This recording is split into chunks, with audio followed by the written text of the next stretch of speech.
Hello, I'm Paul Beckwith, and in this video, I want to give you an update on the so-called Doomsday Glacier or Thwaites Glacier in Antarctica. So there's a whole consortium of scientists that have been studying this glacier since 2018, and I think they've just concluded a big part of their study. So Newton and I are investigating, how much ice melt there is, and we'll discuss some of the most recent science on this glacier. You want to say hi to everybody, Newton? Hello, hello, look over there. Look over there. What's that? Need a rabbit to entice him. Okay, so let's get to the nitty gritty, shall we? So to speak. All right. Before I begin, I want to thank everybody who supported me over the years. I often don't get a chance to thank people personally, so thank you for your donations. They're very important. They help me to keep this channel going, and I need to become better at thanking people. So this is Google Earth, which I've searched for Thwaites Glacier, Antarctica. Play around with it. If you haven't, it's really good. There's Thwaites Glacier down here. We'll zoom in on it. This is the Antarctica Peninsula, and of course just south of South America. Okay, so this is what we're talking about, this particular glacier. There's an excellent Wikipedia page on this glacier, also known as the Doomsday Glacier. It's massive, 192,000 square kilometers, 74,000 square miles. It's the size of Florida, essentially. 120 kilometers wide, 800 to 1,200 meters, so a kilometer thick. That's half a mile to 0.75 miles. It's grounded, it's on West Antarctica. It's grounded on bedrock well below sea level, and it ends at basically Pine Island Bay and status receding. I like that. Okay, so it's a massive glacier. In it is a huge amount of sea level rise. It's very fast flowing, lots of calving, lots of melt. It's often being called the Thwaites and the Pine Island Glacier have been described as part of the weak underbelly of the West Antarctic ice sheet because they seem vulnerable to irreversible retreat and collapse even under relatively little warming. Yet if they go, the entire ice sheet is likely to follow. So they act as like a cork in the bottle. If the Thwaites ice sheet goes, then all the ice behind moves much quicker. It's like the cork is released from a champagne bottle. So there's lots of studies on the marine ice sheets, the ice sheet stability and instability, and so on. So it's called the Doomsday Glacier. That's controversial. That nickname's controversial among scientists, but many scientists are actually embracing it. The outflow currently accounts for about 4% of global sea level rise, and if the Thwaites ice shelf, which is a floating ice shelf, it braces and restrains the eastern portion of the glacier. If it says it's likely to collapse within a decade, and that was from 2021. So we're in 2024, so maybe before the end of this decade is out. Once that happens, the glacier outflow will accelerate, and it'll increase the melt rates and so on. Okay, so there's loads of information on this Wikipedia page. Post 2010 breakup, current state, what's happening, iceberg calving, big huge iceberg in 2002. what it looks like on the seafloor underneath, why the glacier is so important. Between 1992 and 2017, it retreated about between 0.3 kilometers and 0.8 kilometers per year, had a net loss of 600 billion tons of ice, that's 600 gigatons, and that loss was about 4% of global sea level over that period. There are fears that the entire West Antarctic ice sheet, the WAIS, is prone to geologically rapid centuries or even decades collapse in response to accelerated warming. There was a seminal paper in 1968, followed up in 1978. So it's been studied an awful lot. And it's being tracked by satellites, by on-the-ground measurements. There's different programs. So there's this group called the International Thwaites Glacier Collaboration, and they just finished a big study, which was reported in the press just a few days ago, which is why I'm doing this video now, the timing of it. In 2017, British and American research institutions founded a 5-year research mission called the International Thwaites Glacier Collaboration, 100 scientists and support staff, $50 million cost. So they discovered in 2020 at the glacier's baseline, the temperature of the water is already over 2 Celsius, well above freezing, so it's melting. They published research in 2023. They observed the underside of the glacier over 9 months. Basically, they drilled a borehole right through the ice, 587 meters, or almost 2,000 feet. And they put a robotic mini submarine called IceFin down in the borehole, and they found numerous unexpected cracks or crevasses where the melting proceeded much faster than they expected. The areas at the bottom of the glacier that had crevices was about 10% of the glacier's underside and was responsible for 27% of its current ice loss.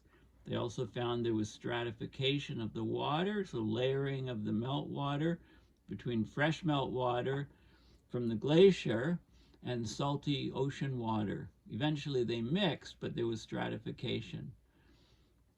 Okay, so in 2021, further research suggested that the Thwaites ice shelf could start to collapse within 5 years. That was in 2021.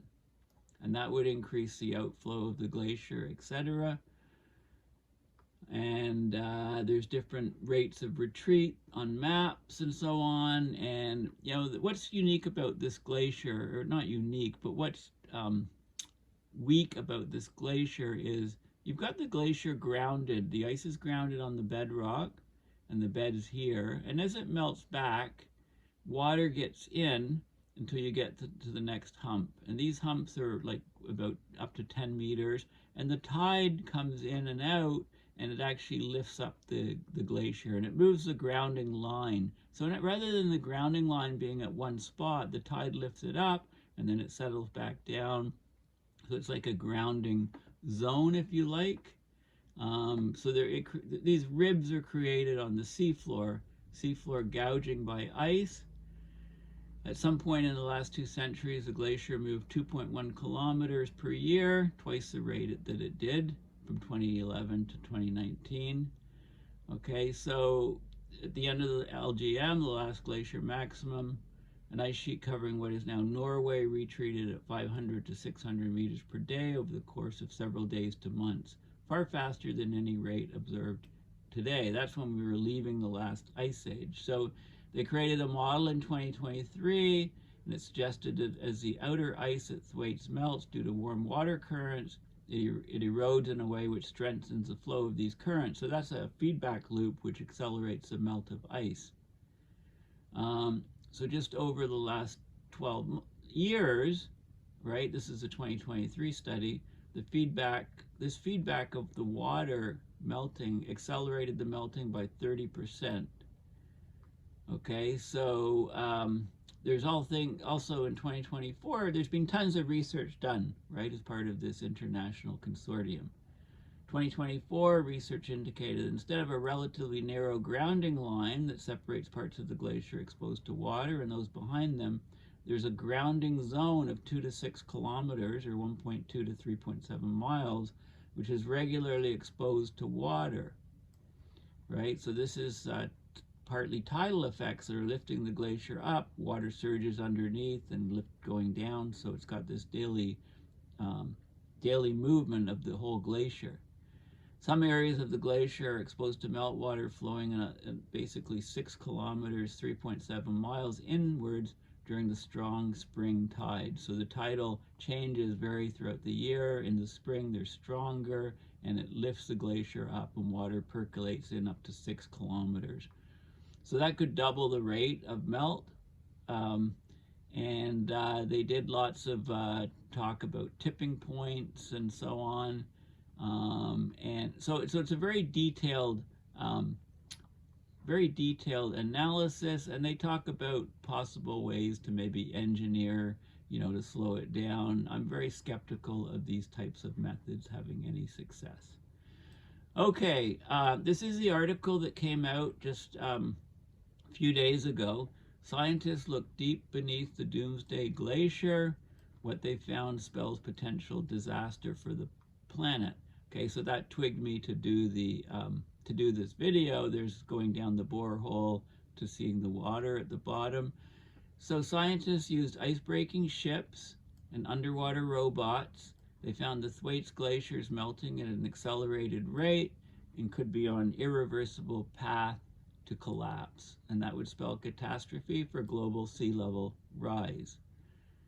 So since 2018, well, they started in 2017, right? 100 scientists in the International Thwaites Glacier Collaboration. So they've been studying Thwaites, which is dubbed the Doomsday Glacier, up close. And they put out a collection of studies. I'll look at a few of them. I've already discussed some in the wiki page, that provide the clearest picture yet of this complex, ever-changing glacier. The outlook is grim. Now, for scientists to say something is grim, that's pretty, scientists are pretty reticent normally to say things like that, even to call it Doomsday Glacier, to say it's grim. Basically they put out a report that published key conclusions of 6 years of research.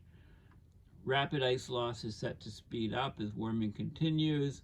The Thwaites retreats accelerated a lot over the past 30 years, and it's going to retreat further and faster in the future. They say it could collapse, but still centuries off, maybe sooner.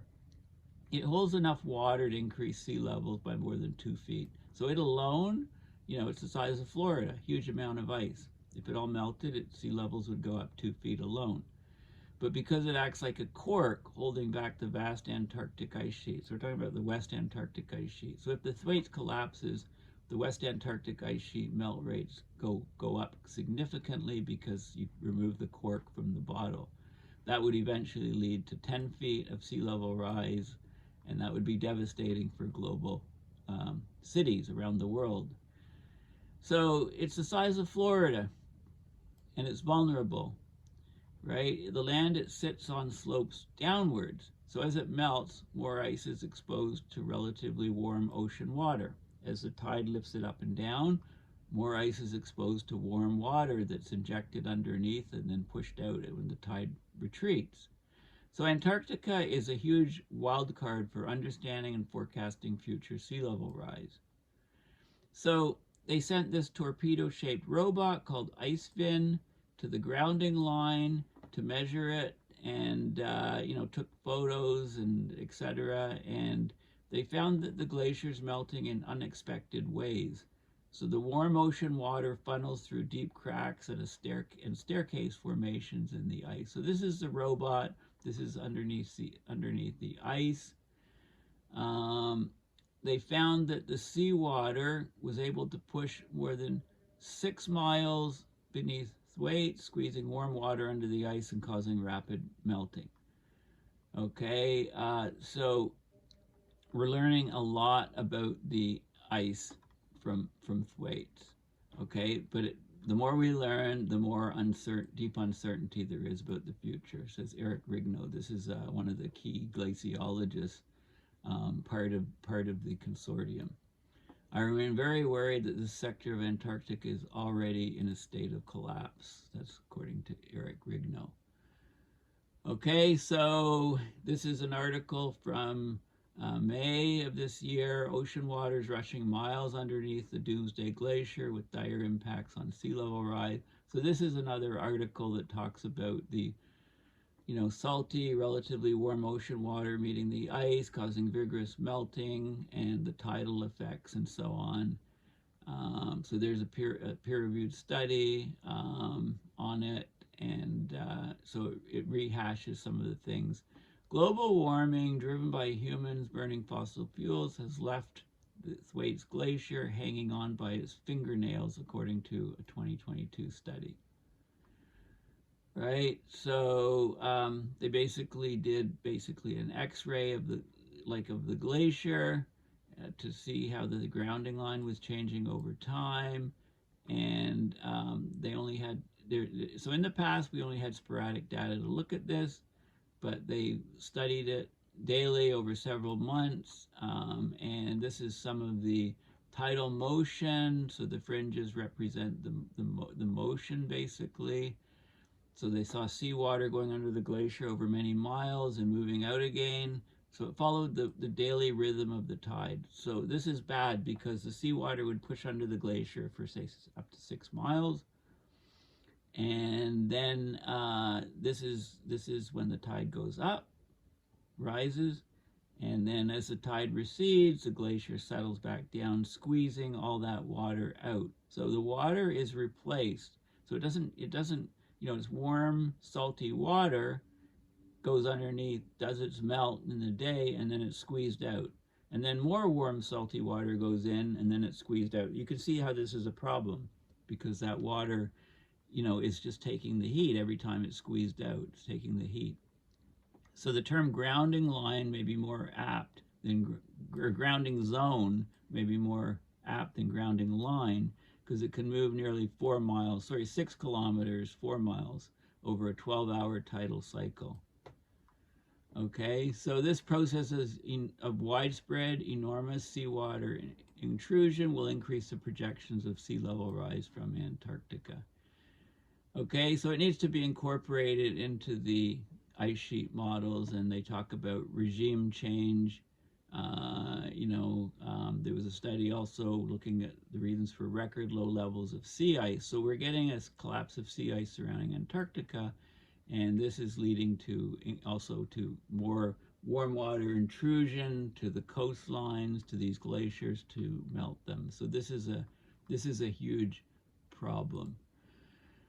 An article in New Scientist. This is another recent article related to one of the previous ones. Antarctica's Doomsday Glacier is heading for catastrophic collapse. It talks about the 6-year investigation wrapping up.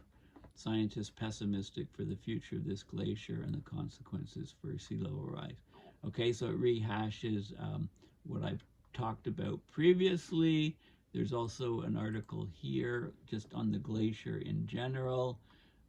Thwaites Glacier in general and its role within the West Antarctic ice sheet, how the satellite monitoring is showing the melt rates are much greater, and the need that need to get more observations from the field on this glacier, since it's so important to our whole planet, people on our whole planet, is the International Thwaites Glacier collaboration.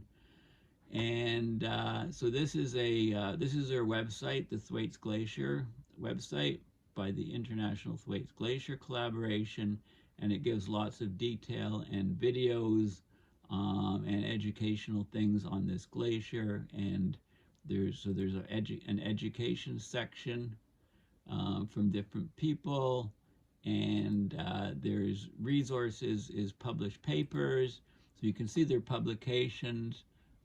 This is only up till 2022. No, there's a 2023 paper. I didn't see the most recent paper that was supposedly published a week ago. What's happening, what I think is happening is there's an ice conference, a glacier conference going on, sort of ongoing. I don't know if it's still going on. So I went to Google Scholar and put in Thwaites Glacier, and this is since 2024. I got a bunch of articles, and I'll show you a few of them. This one here, Widespread Seawater Intrusions. That's from May of this year. Rignow's the key author. It's a synchronous retreat of the Thwaites and Pine Island glaciers. This is from February of this year, again related to the project. And I went back into Thwaites Glacier and I did sort by date, and it tells you 26 days ago and so on. I tried clicking on some of these articles, and I found there's something called the 29th International Polar Conference going on.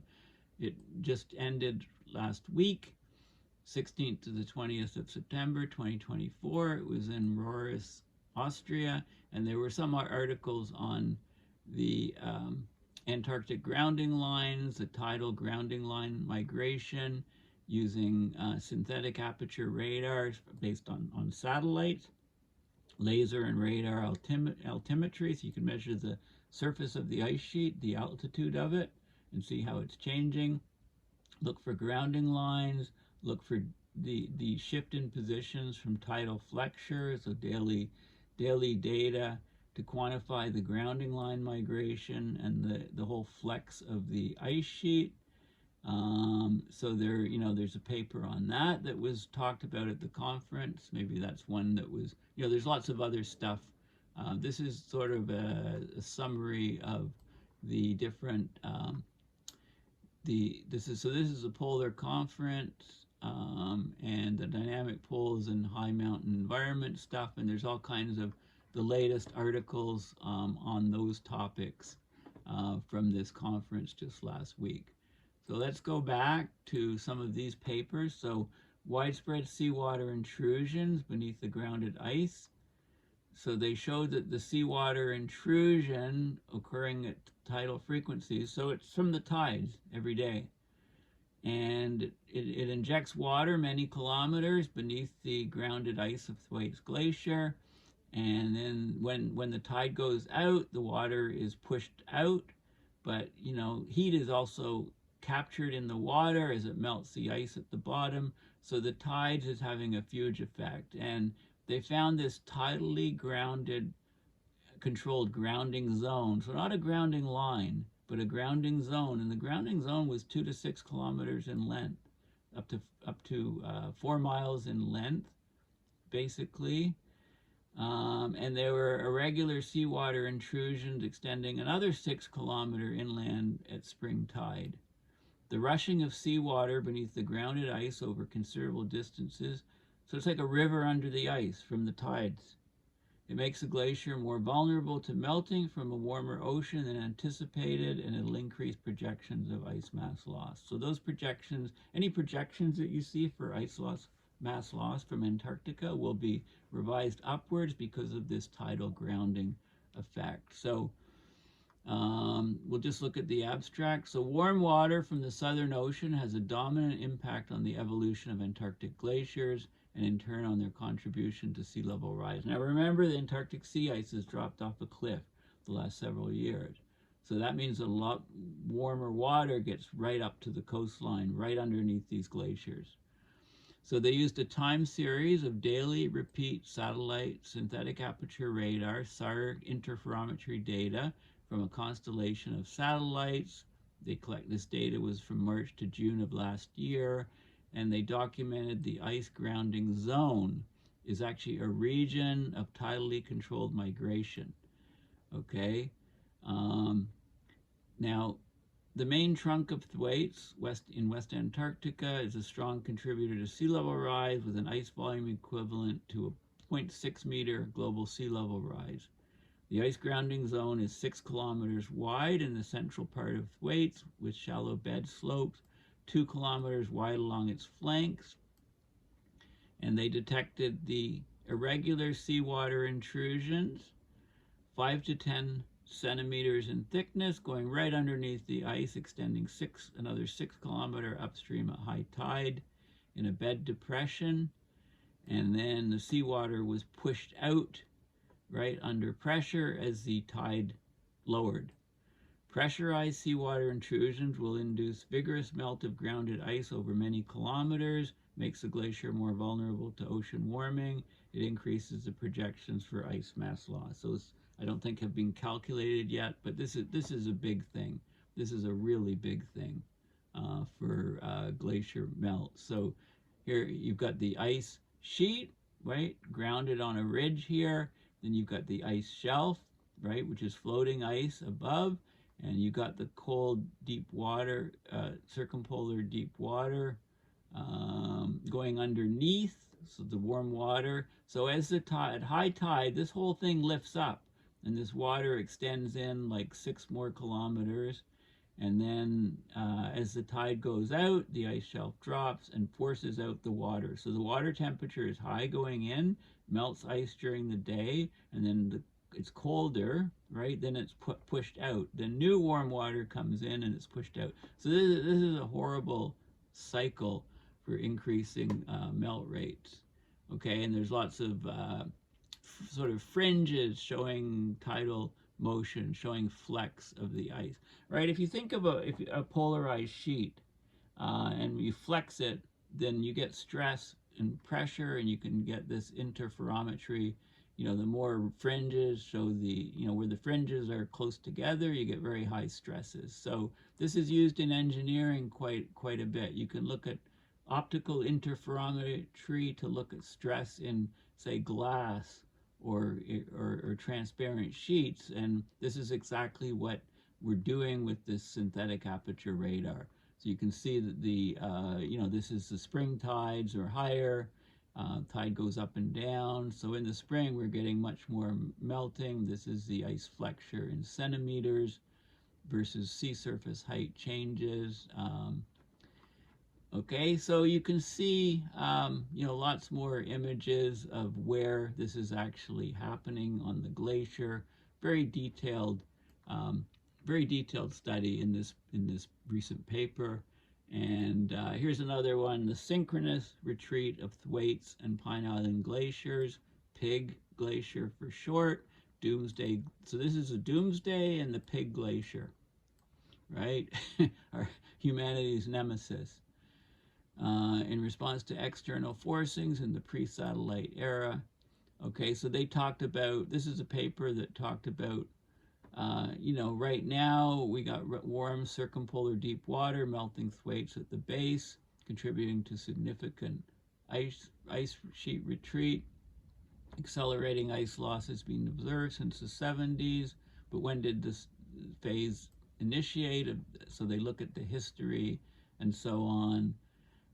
They look at ice thinning, you know, shifts, you know, on seafloor highs, these shifts document ice sheet shelf thinning, initiating as early as the 40s, and then into the 50s, grounding line retreat. I mean, they're really trying to get a better handle on, you know, here's Pig, this is Thwaites here, this is a study area here I showed you on Google Earth, the water depth at various locations, different radar profiles where the water's coming in. Remember, less sea ice around the continent means more warm water comes into the glacier.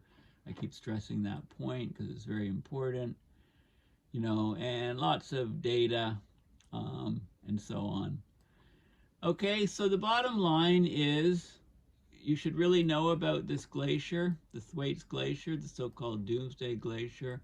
It alone, it's the size of Florida, and there's different processes that we're learning about from this International Thwaites Glacier Consortium that show that this glacier melt is accelerating.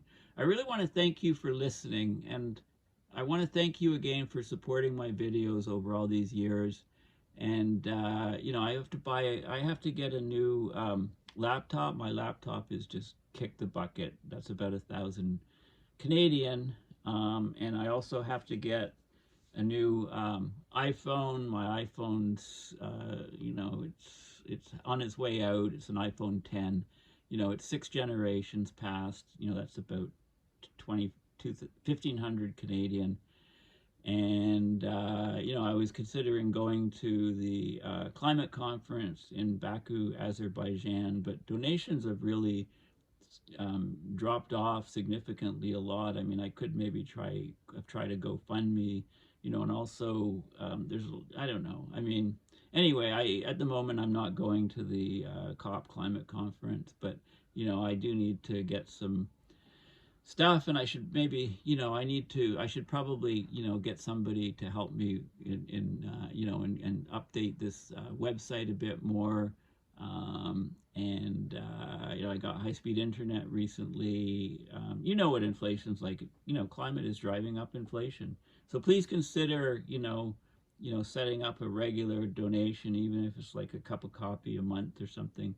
You know, every little bit helps, and I'd like to continue doing these videos for as long as I can. You know, there seems to be more and more stuff going on, so I can't cover everything. Just give you one last little teaser. I've got this. This is the book I'm reading right now. Into the Clear Blue Sky, The Path to Restoring Our Atmosphere by Rob Jackson, who's the chair of the Global Carbon Project. It's mostly about reducing methane because methane has a short lifetime. So anyway, I'm reading this book and it's fascinating, and I'll do a book review on that next. And also, you know, I'm gonna send you some, you know, of course, to balance these topics. I'll send you some puppy videos, and I'll send you a video when I went out in a boat and saw my first iceberg and some things like that. You know, some other sort of things, videos, because if I do get a new iPhone, I might just scratch any stuff I have on the old one and start from scratch. So anyway, take care, everybody. And thanks again for supporting me over the years for all of my videos. Okay, I have to go off and prepare for a Climate Emergency Forum video, which we're filming in about half an hour. So thanks for listening, and bye for now. Take care.